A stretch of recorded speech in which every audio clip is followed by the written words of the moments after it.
ये चमन सहरा भी होगा ये खबर बुलबुल को दो, ये चमन सहरा भी होगा ये खबर बुलबुल को दो, ताकि अपनी जिंदगी को सूझ कर कुर्बा करे, ताकि अपनी जिंदगी को सूझ कर कुर्बा करे।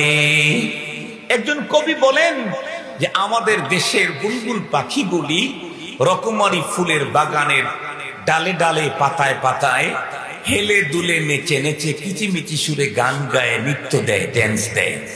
ওই বুলবুল পাখিকে একটা মেসেজ পৌঁছাও, এই বুলবুল, তুমি যে এই রকমারি ফুলের বাগানের ডালে ডালে পাতায় পাতায় অতি আনন্দে মেতে উঠে নেচে হেলে দুলে কিচিমিচি সুরে গান গাচ্ছ, তুমি কি জানো এ বাগান সারা জীবন থাকে না, কোনো একদিন কি হয়ে যাবে, বিরান হয়ে যাবে।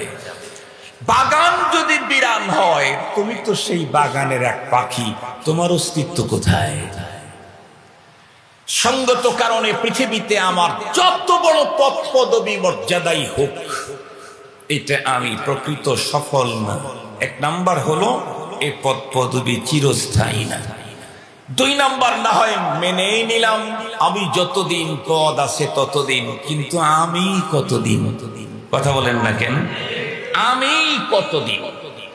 এই জন্য প্রকৃত সফল হলো ওই ব্যক্তি, যেই ব্যক্তি পরপারে জাহান্নাম থেকে মুক্তি পেয়ে জান্নাতে ঢুকে যাবে, সেই হলো প্রকৃত সফল। কেন?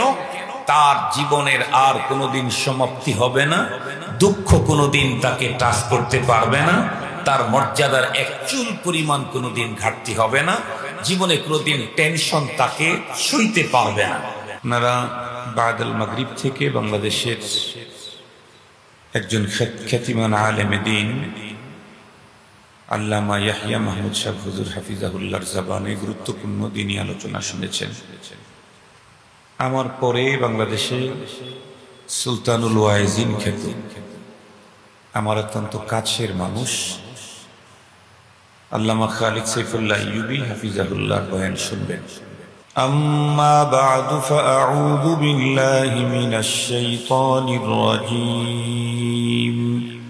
বিসমিল্লাহির রহমানির রহিম। واعبد ربك حتى يأتيك اليقين.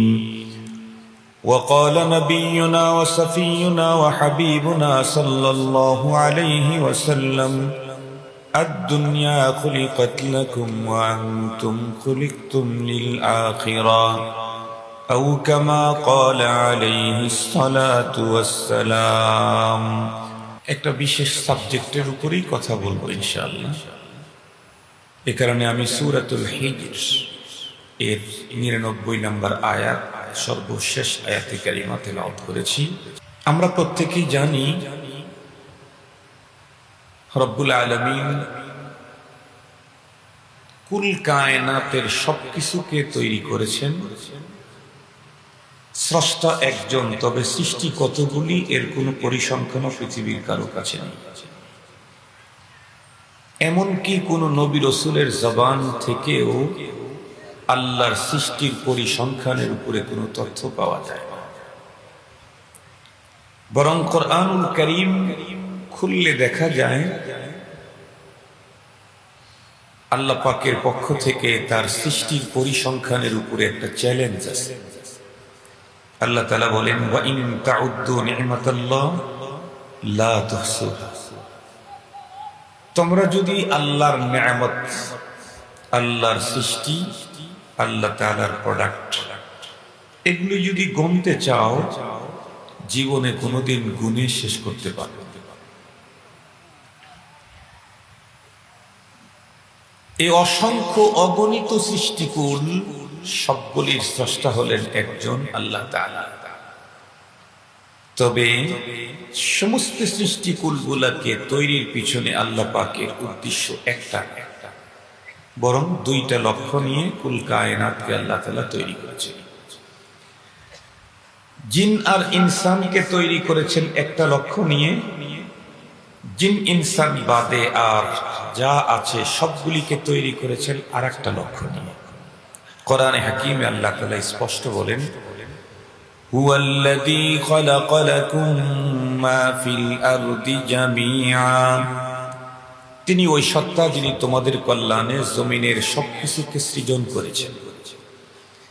এই আয়াতের তাফসীরে মুফাসসিরিনে কেরাম লিখেছেন, এই পৃথিবীতে কেবলই ওই সমস্ত বস্তু মখলুকের মর্যাদা পেয়েছে যেগুলি মানব দানবের কল্যাণে সক্ষম, ডিরেক্ট অথবা ইনডিরেক্ট, এখন অথবা তখন, প্রত্যক্ষ অথবা পরোক্ষ।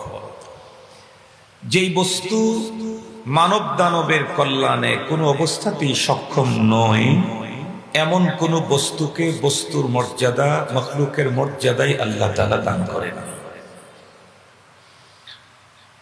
কুল কায়নাতের সবগুলি আমাদের কল্যাণে তৈরি, তবে আমাদেরকে আল্লাহ তাআলা আর একটা উদ্দেশ্য নিয়ে তৈরি করেছেন।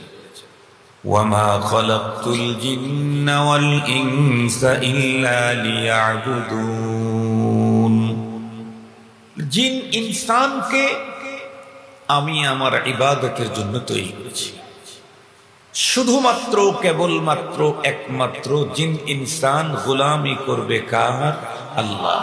এজন্য জিন ইনসান তৈরি।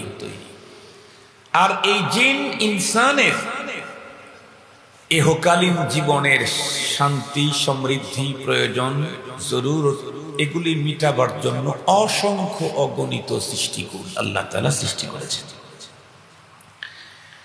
এখন কথা হলো, আমরা তো এটা জানি হুজুর, আল্লাহ তাআলা জিন ইনসানকে কেবলই তার ইবাদতের জন্য তৈরি করেছেন। তো আমাদেরকে কতক্ষণ আল্লাহর ইবাদত করতে হবে? কোরআনে হাকিমের এই আয়াত আমাদেরকে বুঝিয়ে দিল 24 আওয়ার্স। কতক্ষণ? 24 আওয়ার, 24 ঘন্টার টোটাল টাইমটাই আল্লাহ পাকের গোলামি করতে হবে। 24 আওয়ার আল্লাহর গোলামি। জি, কতদিন? ওয়াবুদ রাব্বাকা হাত্তা ইয়াতিয়াকাল ইয়াকিন। 24 আওয়ার আল্লাহ পাকের গোলামি করতে হবে। বুঝলাম, কতদিন? আল্লাহ বলেন, মৃত্যু আসে না যতদিন। মালাকুল মউত যতক্ষণ না আসে আমাকে নেয়ার জন্য, ততক্ষণ পর্যন্ত আমাকে 24 আওয়ার শুধুমাত্র, কেবলমাত্র, একমাত্র কার গোলামি করতে হবে? আল্লাহ। এখন বলেন, আল্লাহ তাআলা তো আমাদেরকে 24 আওয়ার তার গোলামির জন্য তৈরি করে আমাদের ইহকালীন জীবনের কোনো জায়গায়, কোনো অপশন, কোনো ফাংশনে যাতে আমার কোনো প্রবলেম না হয়, এজন্য কোটি কোটি সৃষ্টিকুলকে আমাদের খেদমতে, কল্যাণে তৈরি করে রেখেছে। এবং কুল কায়নাত মানব কল্যাণে 24 ঘন্টাই নিয়োজিত। 24 ঘন্টা, 24 আওয়ার তারা মানব কল্যাণে নিয়োজিত। তো আমাকে তো 24 আওয়ার আল্লাহ পাকের গোলামির জন্য তৈরি করা হয়েছে। আমি 24 ঘন্টার কতটুকুন টাইম আল্লাহর গোলামি করি? এটা যদি একটু ফিকির করি, আমি খতিব থেকে শুরু করে আপনারা মুখাতাব পর্যন্ত, তাহলে একদিক থেকে লক্ষ্য করলে দেখা যাবে ম্যাক্সিমাম মানুষের 24 ঘন্টার ভিতরে 2 ঘন্টাও আল্লাহর গোলামিতে কাটে। 2 ঘন্টাও আল্লাহর গোলামিতে কাটে। অথচ আল্লাহ তাআলা পৃথিবীতেই কোটি কোটি সৃষ্টিকুলকে আমার কল্যাণে তৈরি করে আমাকে তার গোলামির জন্য রিজার্ভ করে পৃথিবীতে অল্প সময় দিয়ে পাঠিয়েছে। একেবারে অল্প সময়। লিকুল্লি উম্মাতিন আজাল ইযা জাআ আজালুহুম লা ইস্তাখিরুনা সাআতান ওয়া লা ইস্তাকদিমুন। প্রত্যেকটি মানুষের নির্ধারিত আয়ু দেওয়া হয়েছে। শুধু আয়ু নির্ধারিত না, বরং রিজিকও নির্ধারিত। আলা ওয়া ইন্না নাফসান লান তামুতা হাত্তা তাস্তাকমিলা রিজকাহ।